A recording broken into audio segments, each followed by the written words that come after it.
Shalom, selamat pagi Bapak Ibu Saudara yang dikasihi Tuhan. Kita bertemu kembali dalam acara Renungan Pagi Spiritual Life. Pagi hari ini kita akan melanjutkan pembacaan Alkitab kita yang pagi hari ini terambil dari Lukas 9 ayat 46 sampai 48. Nah, judul perikop itu adalah siapa yang terbesar di antara para murid. Saya akan bacakan bagian firman Tuhan ini bagi Bapak Ibu Saudara sekalian. Maka timbullah pertengkaran di antara murid-murid Yesus tentang siapakah yang terbesar di antara mereka. Tetapi Yesus mengetahui pikiran mereka. Karena itu ia mengambil seorang anak kecil dan menempatkannya di sampingnya. Dan berkata kepada mereka, barang siapa menyambut anak ini dalam namaku, ia menyambut aku. Dan barang siapa menyambut aku, ia menyambut dia yang mengutus aku. Karena yang terkecil di antara kamu sekalian, dialah yang terbesar. Saudara, di dalam perikop yang baru saja kita baca dijelaskan bahwa suatu ketika timbullah pertengkaran di antara murid-murid Kristus tentang siapakah yang terbesar di antara mereka. Nah, Kristus ternyata mengetahui pertengkaran itu. Dan kemudian Kristus mengambil seorang anak kecil untuk menempatkannya di sampingnya. Dan kemudian Kristus mengajari mereka bahwa barang siapa yang menyambut anak ini dalam namanya, ia menyambut Kristus. Dan barang siapa menyambut Kristus, maka mereka juga menyambut dia yang mengutus Kristus. Karena yang terkecil di antara kamu, dialah yang terbesar. Saudara yang dikasihi Tuhan, tidak jelas apa yang menyebabkan pertengkaran di antara para murid-murid Kristus. Tapi hal yang dipertengkarkan itu sangat jelas. Mereka berdebat tentang siapa yang paling besar di antara mereka. Para murid Kristus, kalau kita lihat di situ telah kehilangan kerendahan hati dan kemudian mulai membandingkan kelebihan-kelebihan mereka dibandingkan dengan yang lainnya. Mereka akhirnya terjebak untuk melihat rekan yang lain bukan sebagai rekan sepelayanan, tetapi memandang yang lain sebagai kompetitor atau pesaing mereka, saudara.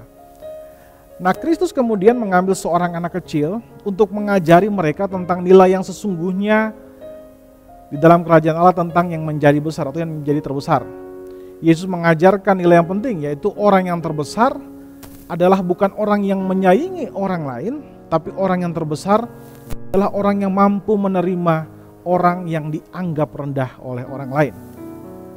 Hal ini memang anak kecil dalam masyarakat abad pertama, khususnya di daerah Palestina, mereka dianggap sebagai orang yang lebih rendah daripada orang dewasa, sebab mereka belum bisa memberikan pendapatan secara ekonomi.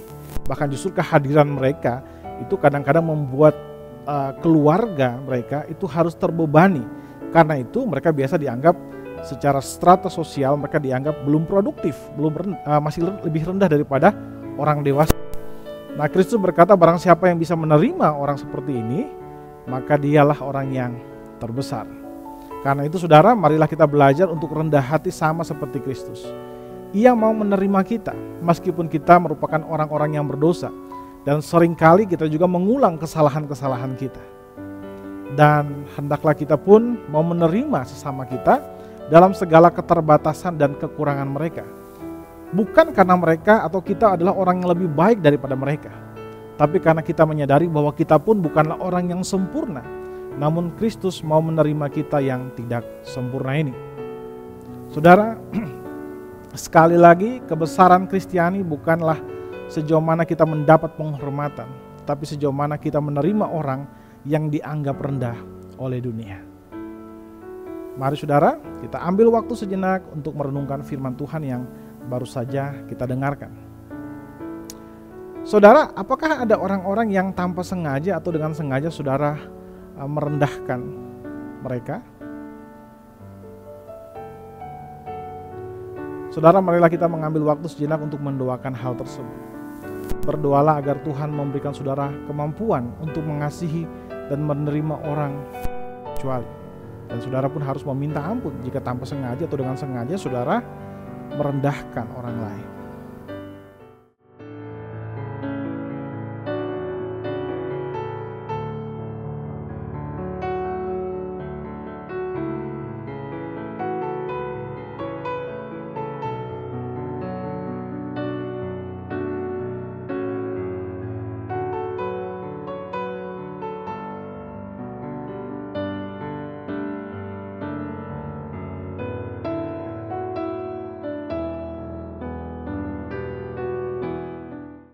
Saudara percayalah bahwa Tuhan akan memberikan anugerah kepada saudara dan kemampuan kepada saudara untuk mengasihi dan menerima semua orang dengan tulus.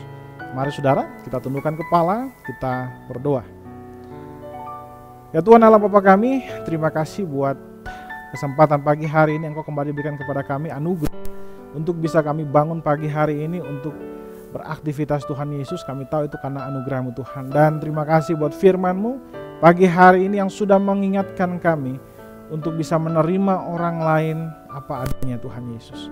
Ajar kami untuk mengasihi mereka dengan tulus, ajar kami untuk menerima mereka dengan tulus Tuhan Yesus. Sehingga semua kami sungguh bertumbuh di dalam kasih dan pengenalan yang benar akan Engkau Tuhan Yesus. Kami juga berdoa menyerahkan aktivitas kami pada pagi hari ini sampai malam nanti. Biar semua yang kami kerjakan itu mempermuliakan nama-Mu saja. Terima kasih Bapa, di dalam nama Kristus Tuhan kami berdoa kepada Bapa Surgawi. Haleluya, amin.